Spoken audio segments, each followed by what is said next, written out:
Hello and welcome to another Raggy's Beer Review. So it's Saturday the whatever it is, October the 6th or 7th, something along them lines.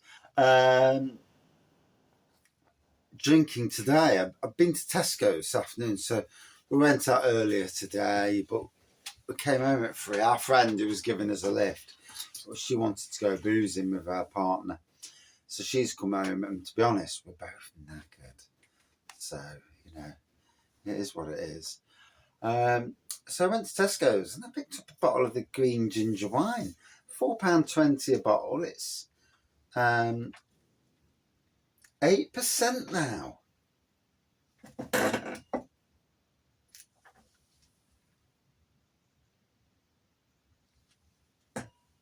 Wow. Bloody hell. That's gone down a wallop in percentage. Let me tell you now. Now this was 12 or 13%. It was never 8%. Jesus Christ. Anyway, it's the traditional green ginger wine. Rich and warming with full-bodied spicy ginger flavours. Yeah, Jesus me. 8%. Might have to Google one of my old reviews because I'm sure, absolutely sure, it was never that low. As you can see from the colour, 8%. We're talking Imperial Stout strength. Pour a decent glass out. As you can see, it looks like an amber colour, to be fair, on the pour. And you will have noticed that the brace is back on. Why? Because I've had severe aching from this hand. This was the hand that I fell down on those months ago in June, and like 4 months ago now, and just these last few days I've been getting some right pain, and just so as to make sure that I don't do any issues, put this back on. Oh dear, so tired. So yeah, that's got a lovely spicy nose to it. I do love ginger wine.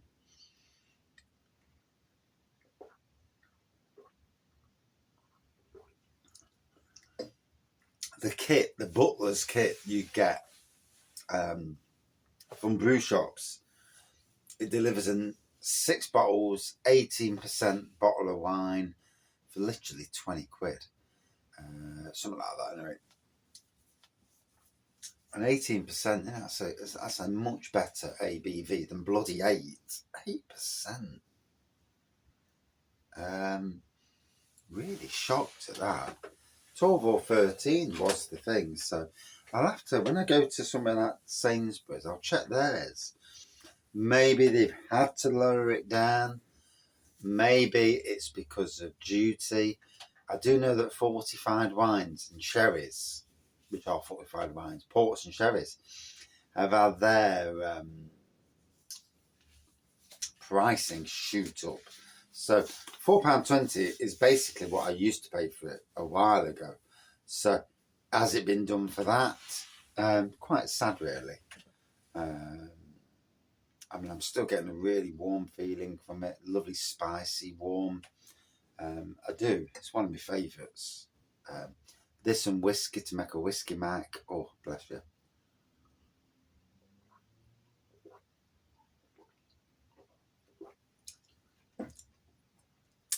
I do fancy making a ginger whiskey and having it as a ginger liqueur. I haven't had any spirits for a long while. My problem is, I'll be brutally honest, is that I'm a little bit of a guzzler. And yeah, that is my, shall we say, Achilles heel, that I can guzzle.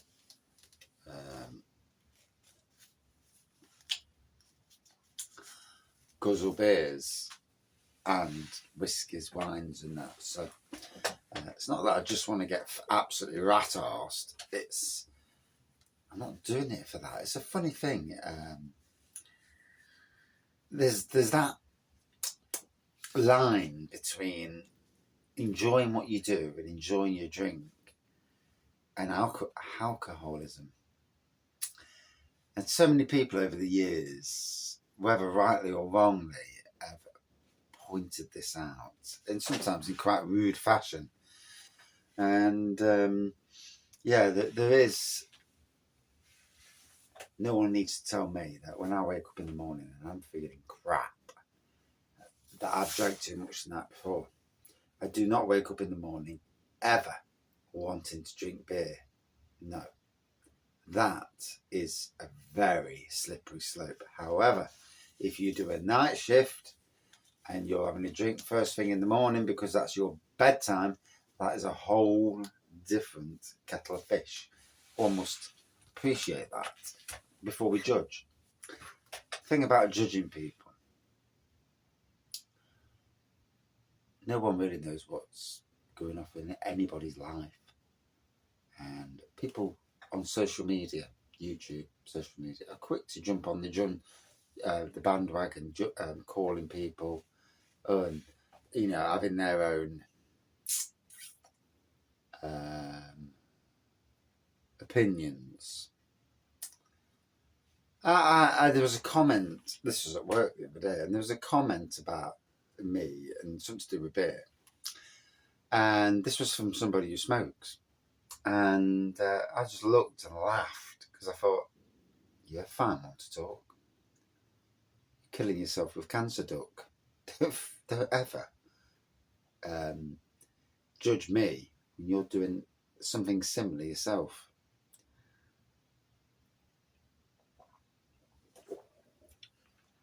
The fact that I work bloody hard all week, the fact that I will work 12-hour days, and then want to come home and have a couple of beers, and everyone's got their own business. I'll have a drink. I am not ever, and sometimes you feel that bone of contention coming out. I do not ever be violent, use my fists, be verbally nasty or anything like that. I just have a little drink, do a beer review, as you know, and hence the channel, and that is it. And there are a lot of people out there who do drink, do drugs, and never harm anybody in their life. And then there's the them that do, are abusive, physically, mentally abusive, verbally, physically, mentally abusive, whatever. And then that really are, and it does. There is that thing that will wind you up, and with people with their bloody, they think it without actually thinking or knowing, and too quick to judge sometimes. But in any case, I'm having a nice beer. The weather's warm outside, 21 degrees, although it is actually cloudy, but it's warm. So, it's nice. It's nice to have a bit of warmth. We've got a long bloody winter coming up.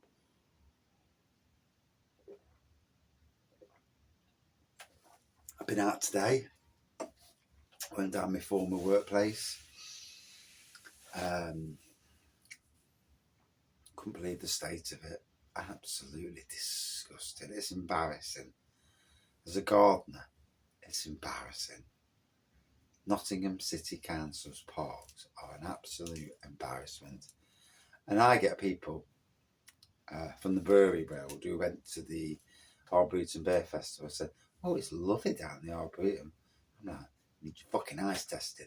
It's not fucking lovely at all. Shit. Paths are not blown. There's fucking green bins. Green fucking wheelie bins on paths. There's weeds everywhere. There's leaves everywhere.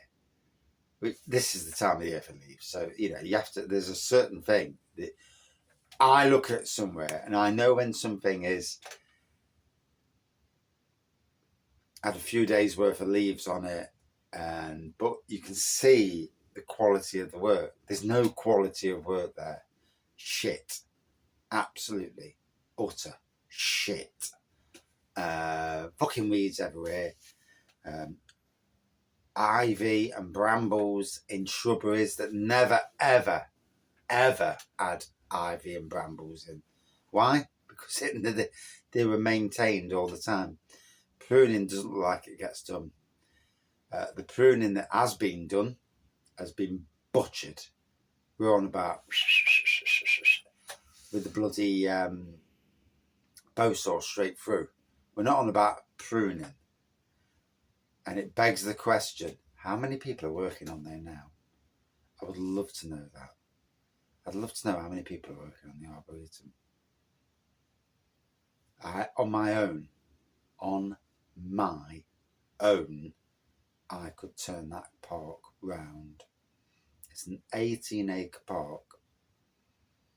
Left to my own devices, I could turn that park round. That's on my own. Because I work bloody hard. And even at 52, I know I could turn it round. Would I work for the city council anymore? Not a fucking chance. There were far too many crooks sat in offices. Bad people throughout the council. A lot of lazy staff. At all levels, from the top to the bottom.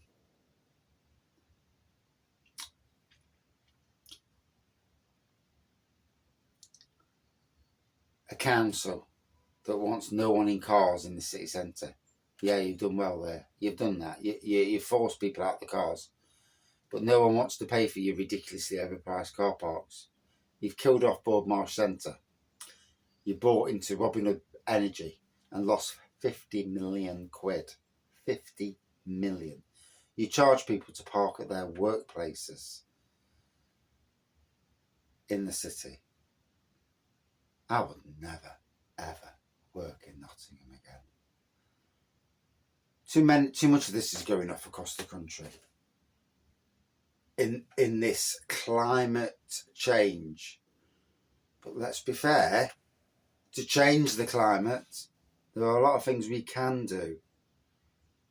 One of the easiest things in the UK, is to plant trees. By planting trees, and I'm talking of 1 million to 20 million trees a year planting, creates jobs, cleans the atmosphere. You'd be surprised. Trees on streets.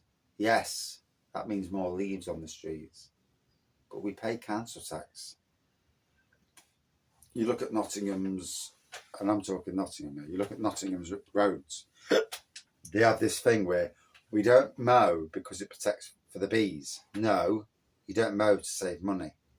Fuck all to do with the bees. Yeah, you don't get bees on the fucking ring road.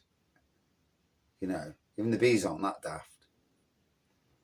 They don't spray the pavements, stop the weeds. But what happens then?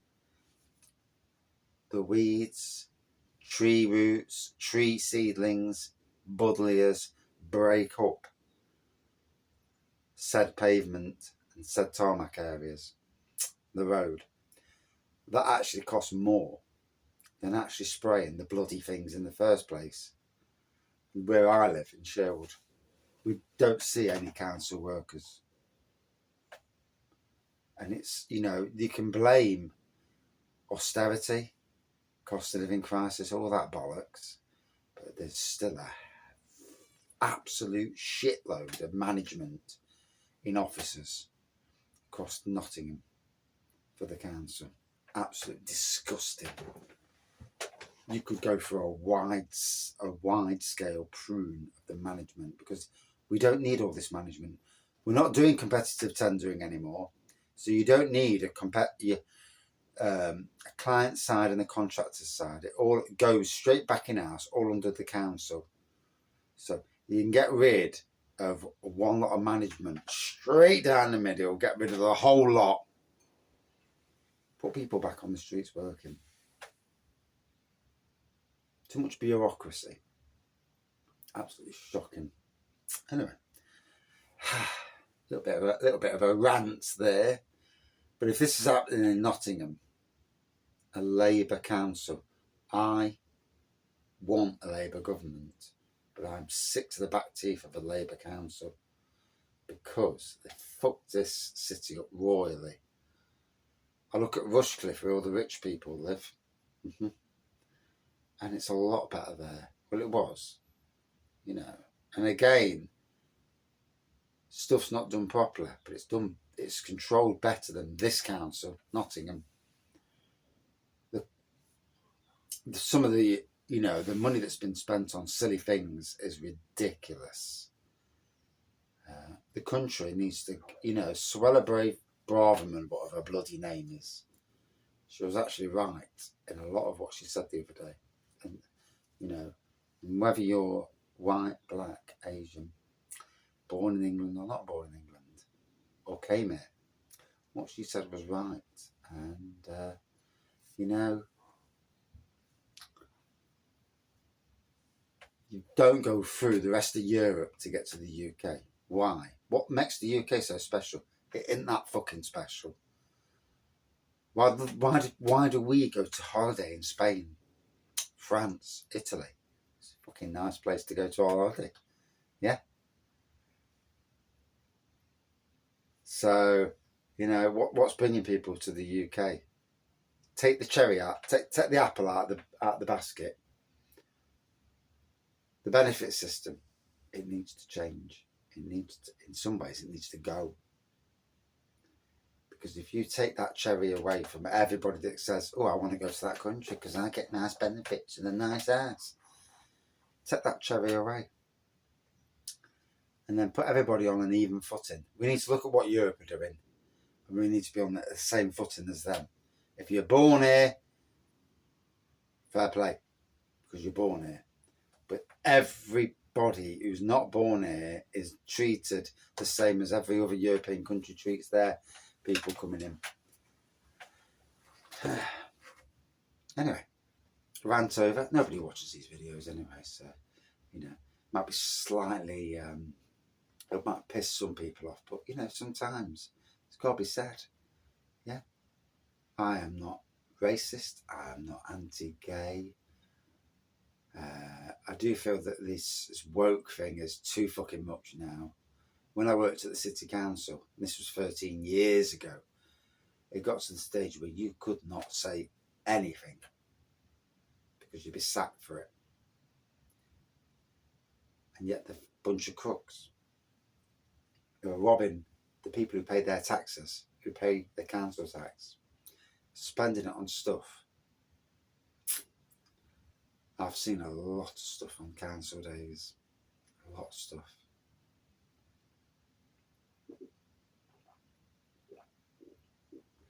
Some of these people still work for city council.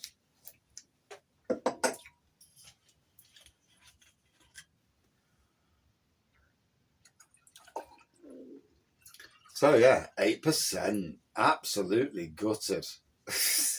Ruined a good wine. There you go. That's what it is. I've had a nice chat, a nice rant. The problem is, when we look at this world we're in at the moment, it takes an Asian woman in the UK, a predominantly white country, for the most part at least, to actually come out with the most sensible thing in years. Suella Braverman, well, I don't remember her fucking name. She to me is like a modern day Maggie Thatcher. Whether you like Labour, whether you like Conservatives or not, things need to, you know, the country is going down the drain, and somebody needs to say something. But it it's amazing that, and for anybody who's non-white who watches this video, look at what Suella Braverman said. Yeah. If that was a white person saying that, you'd be deemed a racist, wouldn't you? Think about what I'm saying. What she said the other day in that conference, she'd be deemed a racist if she was white. But she's not, she's Asian. She knows it, the country knows it. That we're not the tipping point of the fucking world. You know, it's a little country. And you know, we're already at that breach point. And I'm not even a fucking politician or anything. You just see it. You see how the downhill progression that the country's going through. Is it bad management from the Conservatives? From politicians? Yeah, probably. Probably a lot of that. It's not all to do with Putin though, is it? You know, it's greed as well. Greed. We look at the oil companies, the gas companies. We don't even get all our fucking oil from Saudi Arabia anyway. And yet we're on their prices. I thought when we came out of the European Union, a lot of that shit was going to change. So we were told bollocks.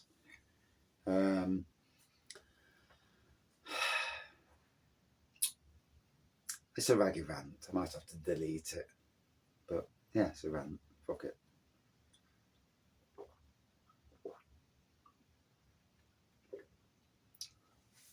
Oh.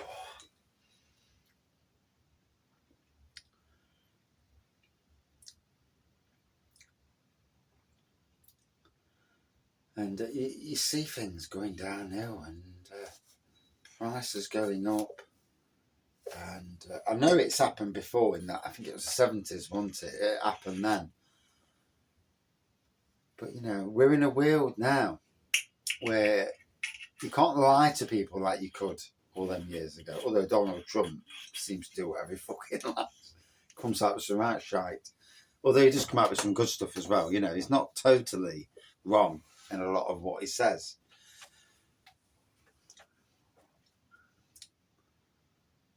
And I think sometimes it's who do you believe in the world we're in?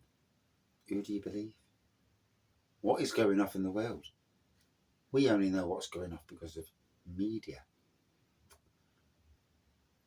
You see stuff on TikTok, and obviously there's a lot of fake shit that people fucking put out there that's absolute bollocks fake. But there's a lot going off in the world, and is the world as crystal clear as we think it is? Why would NASA come out with this alien thing that they did a month or so ago, or a few weeks ago? Why? Sometimes you have to look between the lines to see the truth. Is it a case of buttering us up for an eventuality that's coming somewhere soon down the line? It does make you wonder.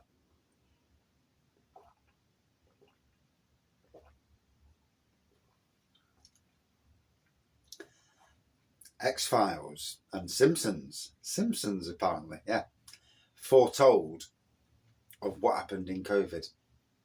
It's Max vaccination program.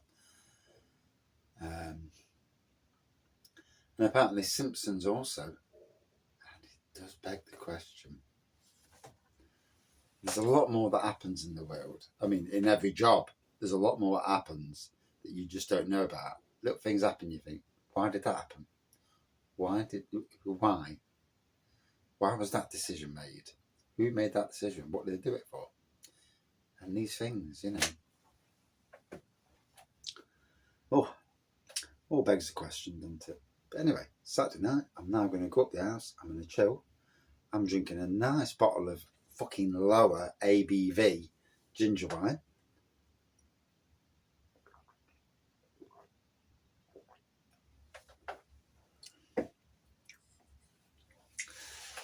And I'm also thinking about doing a live tomorrow, although I may have to get some beer versus beer. I might have to spend a tenner and get a beer versus beer, or 15 quid actually. Get a decent beer versus beer. But yeah, that may have to come.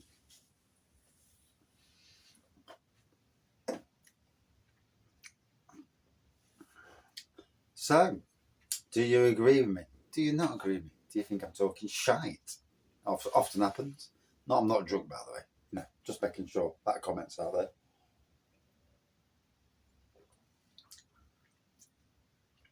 Absolutely beautiful fire from this. It's not as thick as I remember it. It's certainly less ABV. That was 12 or 13. That is a wallop of down on the ABV side.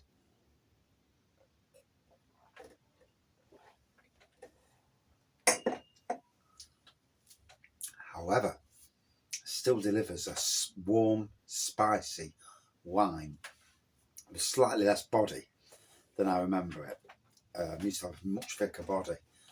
But flipping heck, it's spicy. Really hot and spicy. Out of 5, for me, against other wines, always a good 4.5 out of 5. Yeah, but the ABV is a shocker. I understand why, but indeed. Cheers up.